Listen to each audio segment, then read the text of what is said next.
Hello, good afternoon, and welcome to the kitchen table this Wednesday afternoon. It's good to be here again. It's Alison Sound here from the Melksham Team Ministry.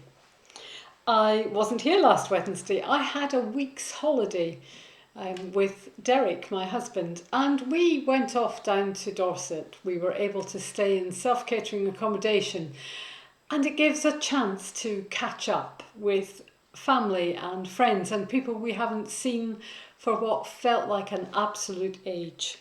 All outdoors, so I'm a bit wind burnt. It was very windy, chilly on occasions. But while we were away, I took quite a lot of photographs, snapshots, if you like, of places that I love, of people that I love, and just moments captured, ready to make the memories of life.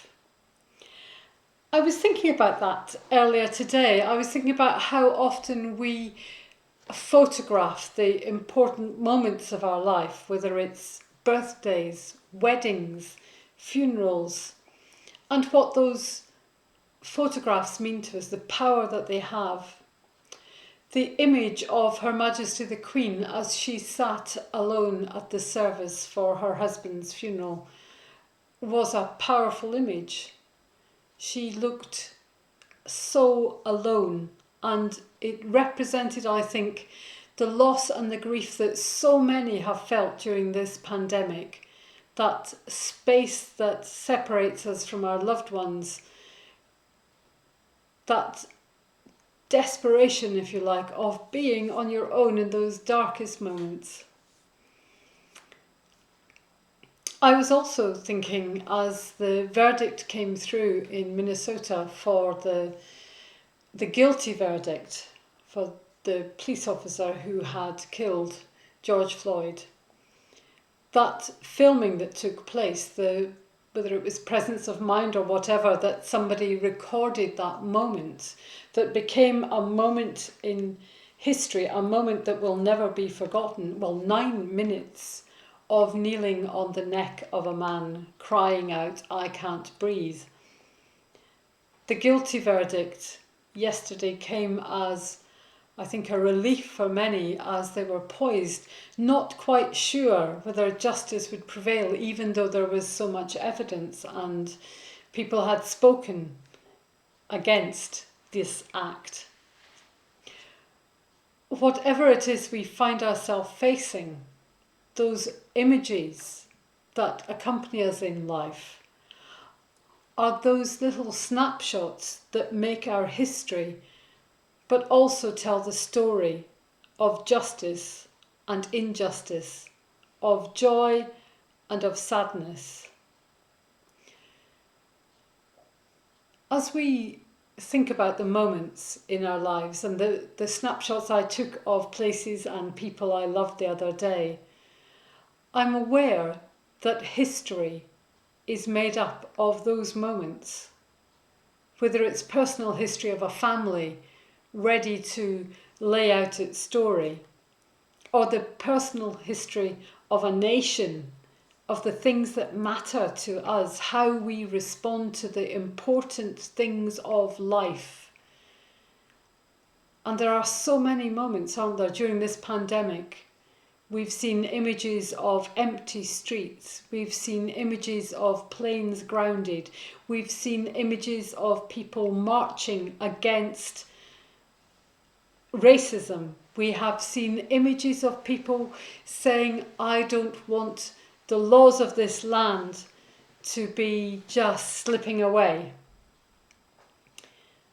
Whatever it is, the camera captures that moment.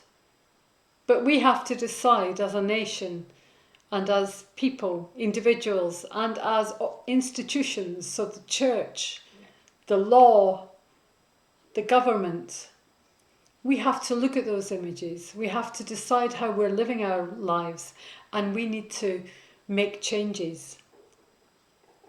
The church is set to bring about change after this pandemic, to move in a different direction, trying to be simpler, humbler, bolder, responding to the needs of the people that it serves.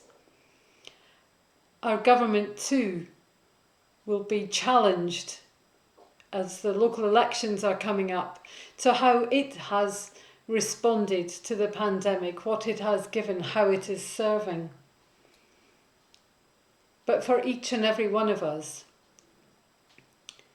we have to make a choice as to how we are going to be framed by the way we act.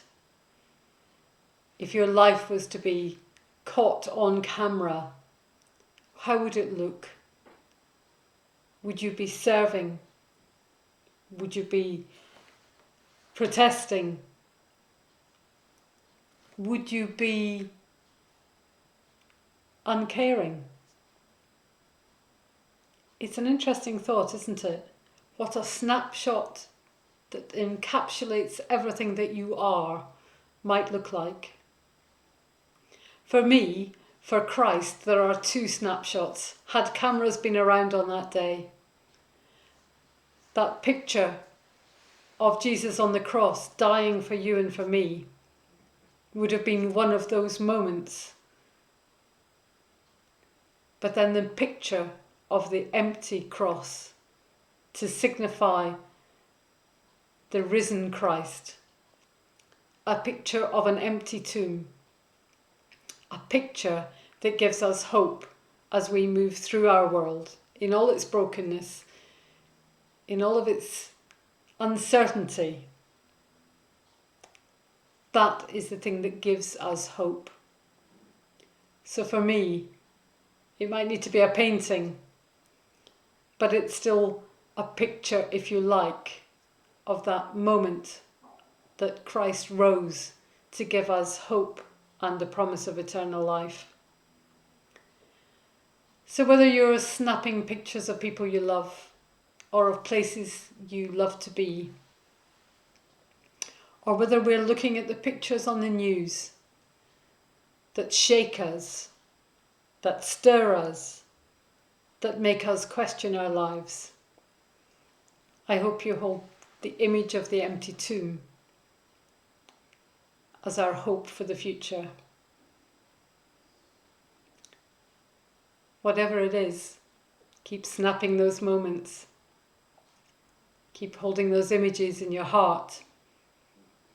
Think about the picture of your life and live it as you would want to look at it in years to come. We will be back at the kitchen table on Sunday morning, and we will also be in church, both at St. Michael's and at St. Barnabas. So do take care, and I'll see you soon. Bye for now. God bless.